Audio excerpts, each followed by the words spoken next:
Assalamualaikum warahmatullahi wabarakatuh. Jumpa lagi dengan saya Nopirianti. Di sini saya akan mencoba untuk sharing ya bersama kalian mengenai pembelajaran bahasa Indonesia, khususnya untuk kelas 11. Nah, di kelas 11 sekarang kan mereka sedang mempelajari bahasa Indonesia mengenai teks eksplanasi gitu ya. Nah, di sini saya ingin mencoba berbagi pengetahuan saya mengenai teks eksplanasi, khususnya untuk siswa kelas 11 di SMA gitu ya.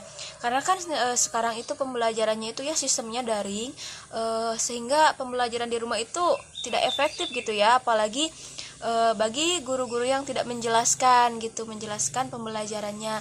Nah, semoga di sini video saya dapat bermanfaat untuk adik-adik ya, untuk adik-adik kelas 11 khususnya ya. Baik, di sini saya akan mencoba untuk sharing mengenai teks eksplanasi gitu ya. Nah, lanjut saja kita ke pengertiannya dulu ya. Apa sih itu teks eksplanasi? Pasti bagi sebagian orang kita masih mendengar ya teks eksplanasi itu apa. Sebenarnya menurut KBBI, kita ambil pengertian dulu menurut KBBI ya. Menurut KBBI, teks eksplanasi itu berarti penjelasan atau paparan. Nah, secara umumnya, teks eksplanasi di sini merupakan sebuah teks yang menjelaskan suatu proses atau peristiwa tentang asal-usul, proses atau perkembangan suatu fenomena yang terjadi di sekitar kita dan selalu mempunyai hubungan sebab akibat. Nah, misalnya berupa fenomena atau peristiwa alam, sosial ataupun budaya gitu ya. Nah, jadi di sini teks eksplanasi akan menjelaskan suatu proses fenomena, seperti kita ambil fenomena banjir. Nah, di teks eksplanasi di sini akan dijelaskan urutan sebab akibat terjadinya banjir itu seperti apa gitu ya. Nah, kita lanjut ke struktur teks eksplanasi. Oke. Secara umum, struktur teks eksplanasi ini terbagi menjadi 3. Yang pertama itu pernyataan umum. Yang kedua itu urutan sebab akibat. Dan yang ketiga itu interpretasi.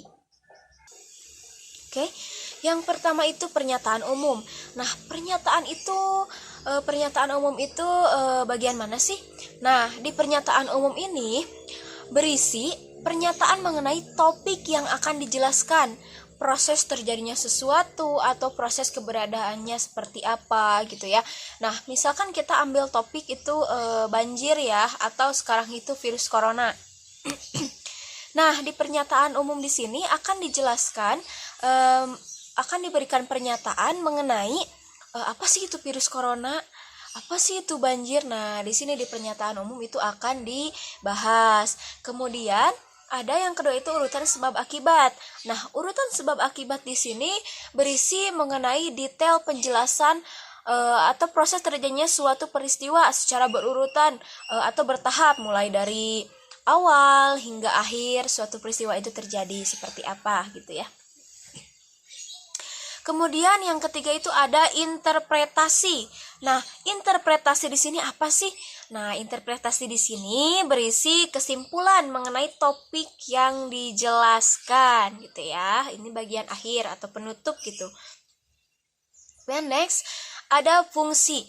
Nah, fungsi dari teks eksplanasi di sini sendiri yaitu teks eksplanasi karena termasuk ke dalam genre yang faktual, maka di dalamnya itu akan dijumpai fakta-fakta yang dapat memperluas wawasan kita, menambah ilmu pengetahuan, memberikan informasi kepada pembaca gitu ya mengenai suatu fenomena tersebut gitu.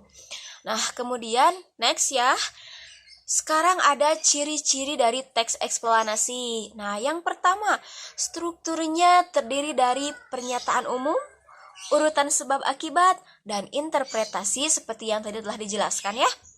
Nah, kemudian yang kedua itu ada informasi berdasarkan faktual. Nah, maksud dari informasi berdasarkan fakta atau faktual di sini yaitu informasinya itu berdasarkan kenyataan atau mengandung kebenaran gitu ya.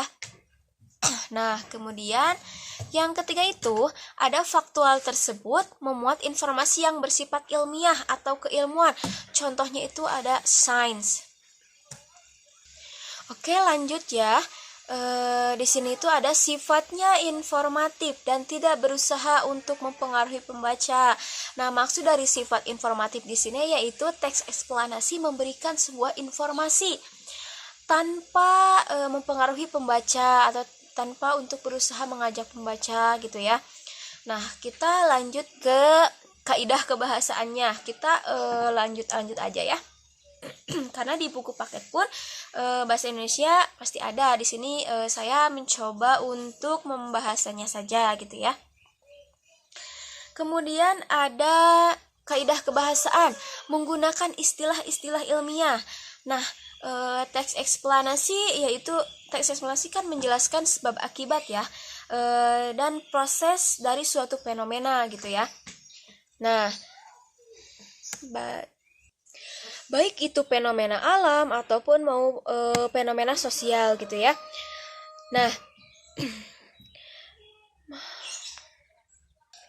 tetapi fenomena itu kan diteliti ya. Nah, hasil dari penelitian itu kemudian menghasilkan sebuah kesimpulan. Nah, kesimpulannya itu seperti tren, konsep, teori.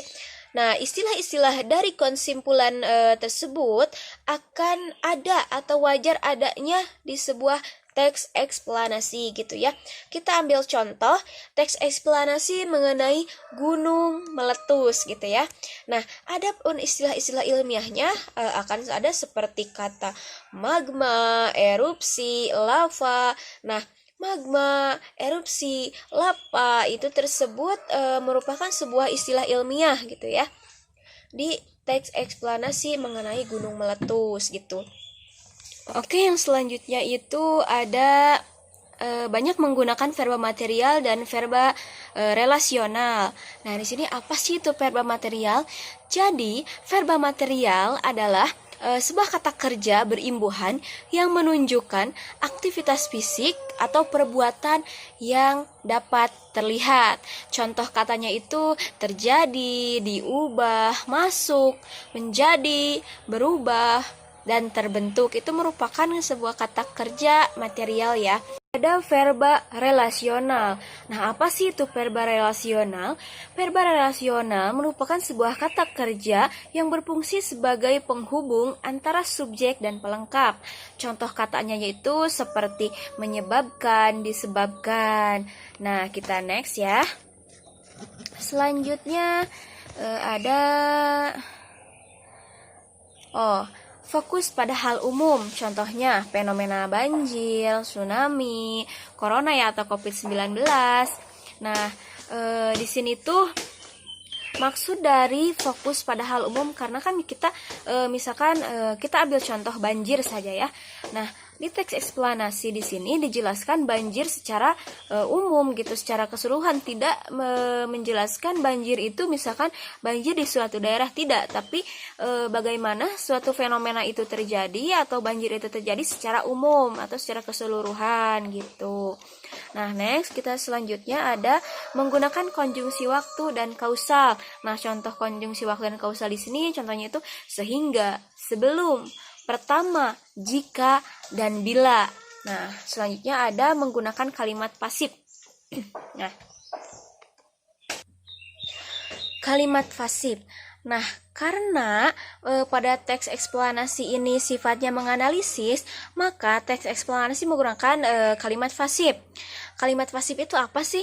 Jadi, kalimat pasif adalah suatu kalimat yang subjeknya itu dikenai suatu perbuatan atau aktivitas ya. Kita ambil contohnya itu gunung terbentuk karena lempeng bumi bergerak dan saling menabrak satu sama lain. Nah, predikat-predikat dari kalimat pasif itu ada di, ter, ke, dan masih banyak lagi gitu ya. Oke, selanjutnya itu ada membuat justifikasi. Nah, teks eksplanasi ini yaitu untuk membuat justifikasi bahwa kejadian itu benar adanya. Maksud dari justifikasi di sini yaitu alasan. Jadi untuk membuat suatu alasan bahwa kejadian itu benar adanya gitu ya, sesuai fakta atau faktual. Nah, mungkin seperti itu ya mengenai teks eksplanasi. Semoga paparan saya dapat diterima dan dapat dimengerti oleh teman-teman semua. Semoga juga kita dapat bertemu di lain kesempatan ya. Terima kasih. Wassalamualaikum warahmatullahi wabarakatuh.